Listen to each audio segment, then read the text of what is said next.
Flexi loan जो India की highest approval देने वाली एनबीएफसी है। अगर मैं अपने एक्सपीरियंस से बताऊं, एनबीएफसी में बजाज के बाद जो हमने सबसे ज्यादा डिसबर्समेंट किया है वो फ्लेक्सी लोन में ही किया है, क्योंकि फ्लेक्सी लोन रिसेंट फंडिंग वाले केसेस, ऐसे केसेस जिसमें थोड़ा सा ऑब्लिगेशन ज्यादा है, या फिर ऐसे केसेस जिसमें लास्ट 3 मंथ में अगर कोई ईएमआई बाउंस हो गई थी बट उसकी भी कुछ कंडीशंस हैं, वो केसेस इजीली निकाल देती है। फ्लेक्सी लोन की पॉलिसी एंड लॉगिन प्रोसेस समझने से पहले फ्लेक्सी लोन के कुछ बेनिफिट समझ लेते हैं। फ्लेक्सी लोन अभी जो लोन अमाउंट है मैक्स में 15 लाख तक का देता है। फ्लेक्सी लोन में विदाउट जीएसटी वाले केसेस भी आप लॉगिन कर सकते हो। ऐसे केसेस जिसमें ईएमआई ज्यादा जा रही है बट उनकी एबी भी अच्छी है, ऐसे केसेस भी आप फ्लेक्सी में लॉगिन कर सकते हो। अगर कोई केस ऐसा है जिसकी रिसेंट फंडिंग हुई है, वो केसेस भी आप लॉगिन कर सकते हो। फ्लेक्सी लोन मैक्सिमम 42 मंथ का टेन्योर देता है। आप जो भी केस लॉगिन करते हो उसके अप्रूवल का डिसीजन सेम डे आ जाता है। फ्लेक्सी लोन में आरओआई मिनिमम 21% ड्यूरेशन से स्टार्ट होता है। फ्लेक्सी लोन में पूरा डिजिटल प्रोसेस है लॉगिन से लेकर डिसबर्सल तक का। फ्लेक्सी लोन पैन इंडिया के अप्रोक्सीमेटली 5000 पिन कोड पे सर्विसेबल है।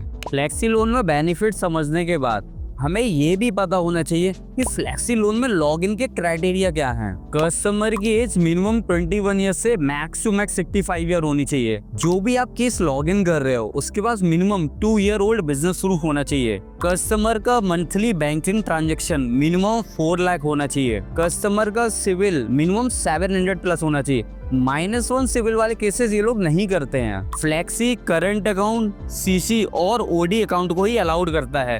सेविंग अकाउंट ये लोग एक्सेप्ट नहीं करते हैं। कस्टमर की शॉप या उसका घर ओन होना चाहिए।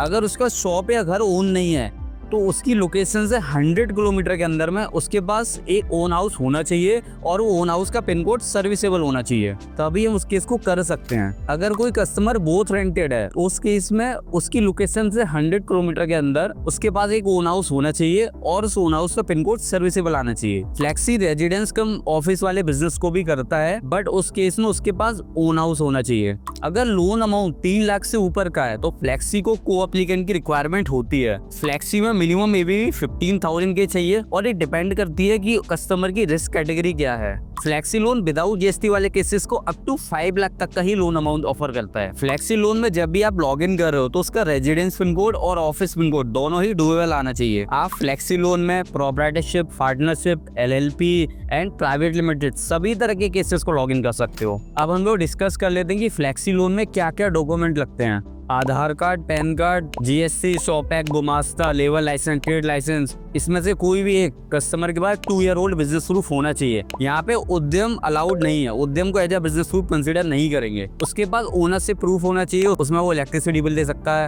हाउस टैक्स रिसिप्ट दे सकता है। उसकी भी मैंने आप क्राइटेरिया के टाइम पे कंडीशन बताई हुई है। 6 मंथ का बैंकिंग लगेगा जिसमें करंट अकाउंट, ओडी या सीसी अकाउंट होना चाहिए। सेविंग अकाउंट अलाउड नहीं है। अगर कोई केस अप्रूव हो जाता है उस केस में को एप्लीकेंट के केवाईसी लगते हैं और कस्टमर के email ID and mobile number, यही बेसिक डॉक्यूमेंट की रिक्वायरमेंट होती है। फ्लेक्सी में ओन हाउस की रिक्वायरमेंट होती है, उसको मैं थोड़ा सा ना और एक्सप्लेन करता हूँ आपको। या तो कस्टमर की शॉप ओन होनी चाहिए या हाउस ओन होना चाहिए। सपोज कस्टमर का हाउस भी रेंटेड है और शॉप भी रेंटेड है, उस केस में क्या होगा कि कस्टमर की जो करंट लोकेशन है उससे 100 किलोमीटर के एरिया में अगर उसके पास कोई और ओन हाउस है और उसका पिन कोड सर्विसेबल आ रहा है तो उस कंडीशन में भी हम केस को लॉगिन कर सकते हैं। तो जब भी आप केस को लॉगिन करो तो इस चीज को हमेशा चेक करो।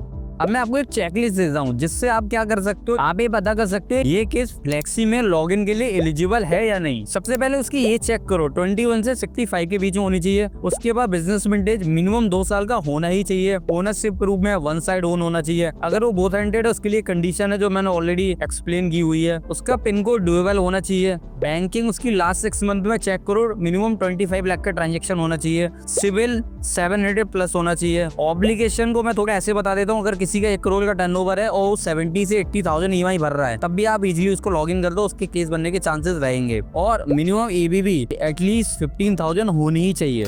मैं आपको यहाँ पे ना फ्लेक्सी में पिन कोड चेक करना सिखाता हूँ, क्योंकि फ्लेक्सी का ना पिन कोड चेक करने का प्रोसेस है ना वो बिल्कुल अलग है। तो यहाँ पे मैंने फ्लेक्सी की पिन कोड लिस्ट ओपन कर ली है। अब यहाँ पे मैं जाऊंगा, सबसे पहले आप ऊपर आओ, यहाँ पे देखो 2 चीजें यहाँ पे लिखी हुई है। एक यहाँ पे कलेक्शन लिखा हुआ, कलेक्शन पिन कोड और प्रोफाइल पिन कोड। हमें क्या करना है, जब भी हम कोई पिन कोड डालेंगे तो हमेशा उसके आगे जाना, हमें चेक करना है कि कलेक्शन पिन कोड और प्रोफाइल पिन कोड के आगे डुएबल होना चाहिए। अगर ये डुएबल है तभी हम उस केस को लॉग इन करना है, पहली कंडीशन है। बट दूसरा यहाँ पे सिनेरियो ये बनता है, कभी कभी क्या होगा कि कि कॉशियस लिखा होगा और डुएबल लिखा होगा। तो अगर ऐसा केस बन रहा है कि एक में कॉशियस है एक में डुएबल है, तो वो वाला केस ही हम लॉग इन कर सकते हैं, बट वो पूरा केस क्रेडिट पर डिपेंड करता है, क्रेडिट को केस कैसा लग रहा है। ठीक है, तो 2 सिनेरियो हो गए जिसमें हम लॉग इन कर सकते हैं। तीसरा सिनेरियो ये बनेगा जिसमें एक तरफ आपको टॉक्सिक लिखा होगा, एक तरफ डुएबल। अगर ऐसा है तो उस पिन कोड पे हम लॉग इन नहीं कर सकते। जहां पर टॉक्सिक वर्ड आ गया तो वो पिन कोड वर्किंग नहीं है, तो उस केस को हमें लॉग इन नहीं करना है। या फिर एक फोर्थ सिनेरियो ये बनेगा कि एक तरफ टॉक्सिक लिखा हुआ है और एक तरफ कॉशियस लिखा हुआ है। अगर ये सिनेरियो भी बन रहा है ना, तब भी हम केस को लॉगिन नहीं कर सकते, वो भी नॉन ऑपरेशनल में ही जाएगा। तो 2 सिनेरियो ऐसे हैं जिसमें हम लॉगिन कर सकते हैं, 2 सिनेरियो ऐसे हैं जिसमें लॉगिन नहीं कर सकते हैं। तो जब भी आप लॉगिन करो तो हमेशा बिजनेस और उसका रेजिडेंस के पिन कोड को चेक कर लो, प्रॉपर डुएबल होने चाहिए या फिर कॉशियस होने चाहिए। अगर टॉक्सिक आ गया तो केस नहीं होगा। अब हम लोग यहाँ पे बहुत ही इजी तरीके से फ्लेक्सी में लॉगिन का प्रोसेस समझने वाले हैं। सबसे पहले आपको ना एक लॉगिन का लिंक दिया जाएगा, वहाँ पे ये डैशबोर्ड शो हो रहा हुआ है। यहाँ पे आपको मोबाइल नंबर डालना है, जिस मोबाइल नंबर से आपका डीएसए पोर्टल बना है, देन ओटीपी डालना है। ओटीपी आप डालोगे उसके बाद आपको ये वाली स्क्रीन शो होगी। इस स्क्रीन में क्या करना है, आपको फुलफिल लीड पे क्लिक करना है। जैसे इस पे क्लिक करोगे यहाँ पे आपको बिजनेस टाइप सिलेक्ट करना है, proprietorship, partnership, private limited, and यहाँ पे बिजनेस का नेम आपको डालना है। यहाँ पे आप कस्टमर का नेम डालना है आपको यहाँ पे, एंड यहाँ पे ईमेल आईडी कस्टमर की, यहाँ पे कस्टमर का मोबाइल नंबर और कितना लोन अमाउंट इसको रिक्वायर्ड है। उसके बाद यहाँ पे एसएम का नेम सिलेक्ट करना है। तो एसएम का नेम जो भी होगा ना वो आपको हमसे कंफर्म करना है, क्योंकि क्या होता है ना कि अभी जो एसएम है जरूरी नहीं है जो आप इस वीडियो को 6 महीने बाद देखोगे वही एसएम रहेगा। एसएम को चेंज होते रहते हैं। यहाँ पे एसएम को सिलेक्ट करना है, आई एग्री पे क्लिक करना है, सेव एंड नेक्स्ट करना है। सेकंड पार्ट में आपको यहाँ पे बिजनेस की डिटेल डालनी है, जैसे उसका बिजनेस नेम, उसका nature of business, industry type, कौन सा प्रोडक्ट है, बिजनेस कब स्टार्ट हुआ, कस्टमर का पैन कार्ड नंबर, उसकी मंथली सेल कितनी है, कस्टमर का जीएसटी नंबर अगर उसके पास है तो, नहीं है तो ब्लैंक छोड़ देना, उद्यम नंबर अगर उसके पास है ठीक है, अदरवाइज ब्लैंक छोड़ देना,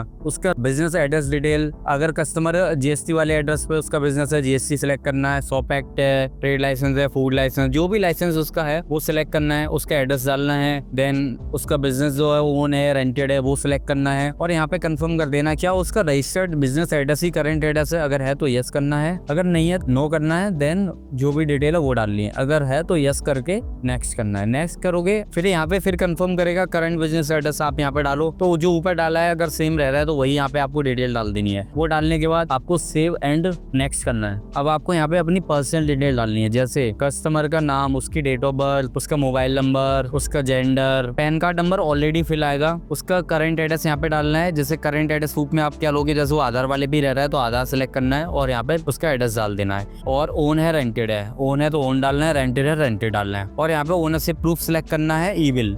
और यहाँ पे भी कंफर्म कर रहा है क्या उसका परमानेंट एड्रेस ही करंट एड्रेस है। अगर उसका करंट एड्रेस और परमानेंट एड्रेस सेम है तो नीचे आधार सेलेक्ट करना है, वही एड्रेस डालना है जो ऊपर डाला था, और जो भी ओनरशिप टाइप अगर ओन है तो ओन, रेंटेड है एंड रेंटेड। ये डिटेल फिल करने के बाद आपको सेव एंड नेक्स्ट करना है। अब यहाँ पे गारंटर के डिटेल मांगने के लिए बोलेगा, इसको ब्लैंक छोड़ देना है, इसको नहीं फिल करना है, आप नेक्स्ट कर दो। अब यहाँ पे रेफरेंस की डिटेल मांगेगा, उसको ब्लैंक छोड़ दो, ये सब हम बाद में फिल करेंगे। अब नेक्स्ट कर दो। अभी यहाँ पे बोलेगा डॉक्यूमेंट अपलोड करो। सबसे पहले पैन कार्ड पे सिलेक्ट कर लेना, करंट रेजिडेंस प्रूफ वो सिलेक्ट कर लेना है, बिजनेस एड्रेस प्रूफ है, बिजनेस एड्रेस प्रूफ है, जो भी जीएसटी हो जीएसटी अपलोड कर देना, रजिस्टर्ड अगर सेम है तो जीएसटी अपलोड कर देना, अभी जो भी लाइसेंस आपके पास हो। ओनरशिप प्रूफ में ई बिल यहाँ पे अपलोड कर देना, एंड बैंक स्टेटमेंट में यहाँ पे बैंक स्टेटमेंट अपलोड करना है। बैंक स्टेटमेंट में आपको ओडी, सीसी और करंट अकाउंट ही अपलोड करना है, सेविंग अकाउंट अपलोड नहीं करना है। अगर उसका करंट अकाउंट भी है और सीसी अकाउंट भी है तो दोनों बैंक अकाउंट अपलोड करने हैं। अगर उसके बाद करंट भी है, सीसी भी है, ओडी भी, यहाँ पे बोलेगा बैंकिंग दोबारा अपलोड करो, फिर हमें दोबारा डाउनलोड करके अपलोड करनी है। अपलोड कर दोगे उसके बाद आप नेक्स्ट करोगे, देन सबमिट करोगे आप, एंड यहाँ पे पोर्टल में आपको वो दिख जाएगा। ठीक है, अब आपको क्या करना है, ये लोन कोड है, इसको कॉपी करके आपको हमारी टीम को भेज देना है। हम आएंगे बैंकर से बात करके केस को प्रोसेस करवाएंगे। बट मैं आपको थोड़ा प्रोसेस बता देता हूँ, इसके बाद का क्या प्रोसेस रहता है। ये लोन कोड मैं बैंकर को भेजूंगा, बैंकर चेक करेगा, अगर स्कोर कार्ड में केस निकल गया होगा तो कस्टमर के बाद टेलीपीडी होगा, क्रेडिट से कॉल जाएगा, वो प्रॉपर बात करेंगे। अगर उनको केस ओके लगेगा तो डील आ जाएगी, जो भी रहेगी 10 लाख, 5 लाख, 8 लाख रुपए, और कस्टमर को एक मेल जाएगा, कस्टमर को ऑफर एक्सेप्ट करना है। उसके बाद उसके घर का एफआई होगा और ऑफिस का एफआई होगा। अगर दोनों रिपोर्ट पॉजिटिव आ जाती है उसके बाद वीडियो पीडी होगा, वीडियो पीडी होने के बाद नेच और एग्रीमेंट का लिंक जनरेट हो जाता है। नेच और एग्रीमेंट होने के बाद उसके अकाउंट में पैसे आ जाएंगे। अगर मैं टोटल टाइम बताऊं इस सब में, मैक्स टू मैक्स अगर कस्टमर सपोर्टिव है तो 3 दिन लगते हैं। 3 दिन के अंदर अपन कोई भी केस को डिस्बर्स करवा सकते हैं। अगर आपको फ्लेक्सी लोन के डीएसए कोड की रिक्वायरमेंट है तो आप हमसे कांटेक्ट कर सकते हो। कभी कभी क्या होता है ना, हमारा केस फ्लेक्सी में नहीं निकलता, तो हम लोग के पास ना मल्टीपल पोर्टल हैं, जैसे बजाज का, आदित्य बिरला का, प्रोटियम का, तो आप वहां भी केस को लॉग इन कर सकते हो। उससे क्या होता है कि वह केस खराब नहीं होगा, वो केस कहीं ना कहीं निकल जाएगा। डीएसए के लिए आप डिस्क्रिप्शन में लिंक है, वहां से डायरेक्ट कांटेक्ट कर सकते हो। बाकी वीडियो आपको कैसी लगी है प्लीज कमेंट बॉक्स में जरूर बताना।